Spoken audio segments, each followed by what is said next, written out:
Peeps, and welcome to another edition of Photopeeps. And something with a difference, we are on location. We have Mr. Paul Slater with us today.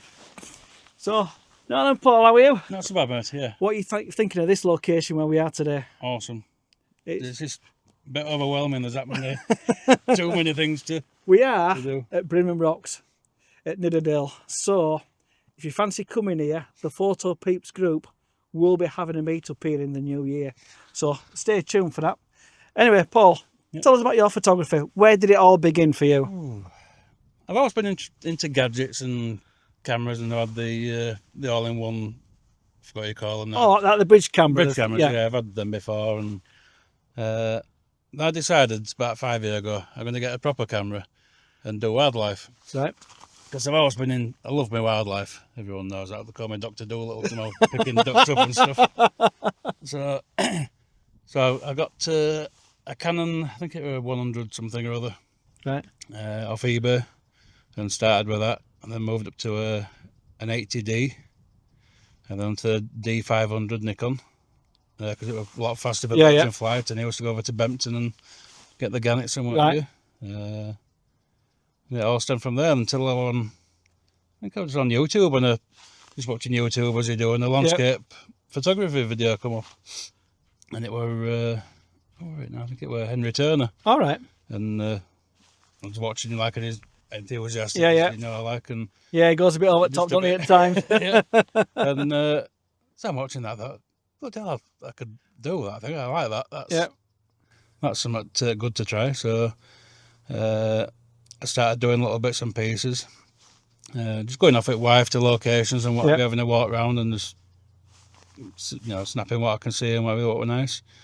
And as I got more into it, I started researching more of the honeypot locations and what have you. I think we all do the honeypots from time to time. Yeah. Well, why not? They're there. Yeah, exactly. But what I've always said before, if you do a honeypot, have a look around. Yeah, have a look around, because there's more than that one shot there. Yep. There's hundreds of shots of honeypots. Yeah. This place shows. Oh, yeah. This is fantastic. Thousands of possibilities. So what are you shooting with now? I've got Sony A7R4A and the Olympus OM1. Which you brought today with you? Which I brought today with me. Yeah. Just because it's nice and lightweight and there's a lot of climbing here as well. Yeah, that's it. So I've got my little K&F bag with the Olympus in it, and it's just nice and lightweight for. Yeah. Oh, good. Yeah, makes it dead easy instead of carrying a big rucksack around with me. Yeah, like I am today. Like you are today, yep.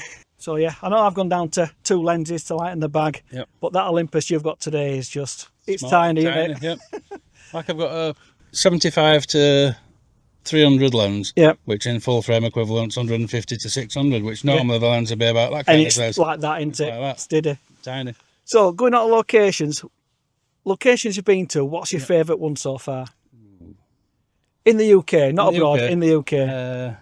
I'm torn between Glencoe and the Ogwen Valley. Right. Both phenomenal places, they're just brilliant. What I'll do, Paul sent me one of his shots of Glencoe and the stag. So bob this on now, but tell us a story about this one with the stag. The stag were just brilliant. I was feeding it some carrots. We've been down to a little village shopping. I've seen other people do it like because you do, so I thought I'm going to do that. So I went to a little shop in Glencoe, got some bag of carrots and went back. It's like where that hotel is near Glenative. Yeah. And there's stags and deer walking around car park. So I'm there giving it these carrots and what have you. And then after I'd finished feeding it carrots, it kindly headbutted me. For no reason. It's like, why bite the hand that feeds me? Yeah, because it wanted more. Yeah, that's it. So I'd run out. So. Going on some more images that you've sent me. Yep. You've been to the northeast. Yep. One that stood out was the Dunstable Castle, just across the Mood. Yeah. I didn't shoot it from that side. Yeah, I've seen everybody shoot it from the rock side. Yeah, the Rocks of Doom. Yeah, the Rocks of Doom. But I prefer it from that side because you can see the more of the castle. The big vista, yeah. It's a nice shot. It's very moody as well. Yeah, it is very moody. I was lucky with the weather because it absolutely hammered it down. You can tell because on the next one where you're at, is it Bamborough Castle? Bamborough, yep, that hammered it down there. You can see the rain coming in from that left-hand side. Yep. So yeah, that's a nice one, is that? I've been on, from Bamborough Castle, I've been on that where it's raised up them rocks. Yep. Been on there and it started peeing it down. So I'm on my way back, and as I'm literally 5 or 10 feet from where I'd parked the car, yep, and I just happened to look and I saw these daffodils and Bamburgh Castle there. It's nice. Like, them daffodils just stand out, don't they? Enough. So I've done all that over there and got some nice shots. They're all right, maybe, but my favourite one from literally 10 foot from the car boot. It shows you don't have to go far sometimes. Yeah, exactly. It's always good, isn't it? That's it. Roadside photography at its best. It's always something there. Do you have a favourite image? One that you're proud of, or one that brings back the most memories? My favourite one's from Ogwen Valley, and it's quite a simple one. You know the bridge where you go across the wooden bridge? It's just literally stood in the bridge, and it's like a gateway to heaven kind of thing. It's just, that's my favourite. Well, we'll bob that up now anyway. You'll see that my favourite. It's quite simple, nothing special, but it's just, wow. Yeah, lead you straight off. Yeah, the first time I ever went there, probably about 3 or 4 years ago now, and I was just like, gobsmacked, like, just couldn't believe how beautiful the place was. So have you sort of changed them from wildlife to landscape now, or do you still do a bit of both? Still do a bit of both, yeah. I still love my wildlife, and went to Spain on a cruise, and went to Valencia Zoo. I took the Olympus with me there and got some nice shots of some of the animals in Valencia. Well, unfortunately, it's had disasters now, so I don't know what the zoo's like. Yeah, that's it. They've had a lot of rain, haven't they? Because I have no idea what that place is like now, unfortunately, but it was a beautiful place. Yeah. So I still dabble in that and go over to Bempton. Yeah, Bempton's a fantastic place, isn't it? They're just at eye level with you. Yeah, and especially if there's a bit of wind and they just hold themselves on the wind, it's just, it's brilliant. Yeah, it's great, isn't it? So, I think we'll be having a nice little trip round there at some point. Yep.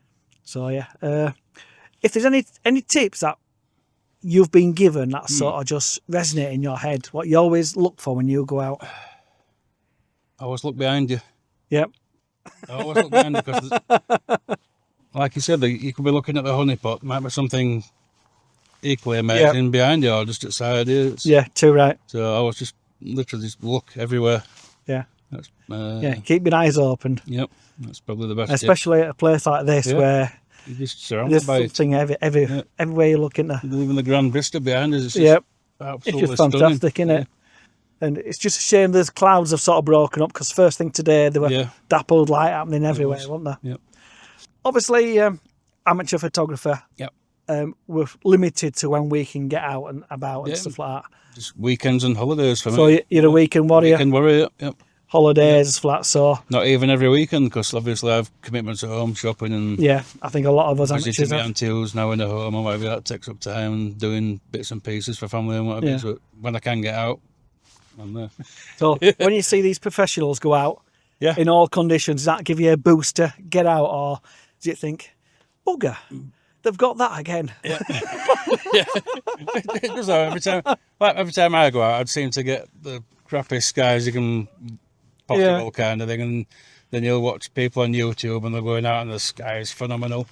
And we're like, when I'm at work without my camera, I'm a wagon driver, I'm all over the place, so I see some beautiful places, but I don't have my camera with me. And the skies are beautiful, sunsets and sunrises, and it's just like we've got teeth. And I come out on a weekend and I get my normal blue skies like this. And we started off with nice heavy skies today. It was. So started off with beauty. Aye. Well, thank you very much, Paul, for being a guest on Photopeeps. And what I'll do, I'll end with some of Paul's images. So if you want to be a part of this, obviously this is our on location one, but we do the other ones as well, as you've seen before. So if you want to fancy being a part of it, drop a comment below. We'll show some of your images, share your story and whatnot. Like Paul, works full time, amateur photographer, only can get out and about as and when, like we are today. So as always, if you've enjoyed it, please give the old thumbs up. If you haven't subscribed to the channel, subscribe. It's all free. And comment below if you fancy being a guest on Photopeeps. Bye for now. Bye. We capture lifestyle through the lens of the cameras. We capture your heart. We're on the streets, searching for the perfect shot.